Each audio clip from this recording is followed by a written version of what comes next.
Hello guys, ito nga pala magluluto ako ng breakfast namin.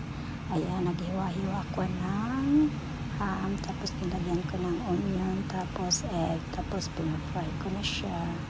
Tapos nilagay ko na yung paratha. Ayan. Tapos babalik na rin ko siya, flip over.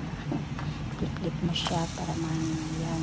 Sobrang lutong-luto na yung itlog. Tapos nilalagyan ko na siya ng cheese. Tapos yan mo siya sa gilid. Yan, para i-flip para maging ano siya. Ayan, ganyan.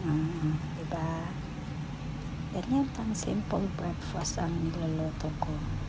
Yan, para maiba naman. Yan, luto na yan guys. Yan, ganyan lang. So, ayan na, luto na. Hiwain na natin ng 3 pieces. Yan, 3 cut. Yan. Ayan na. Yummy breakfast. Gustong-gusto ng alaga ko to. Yan. Thank you for watching.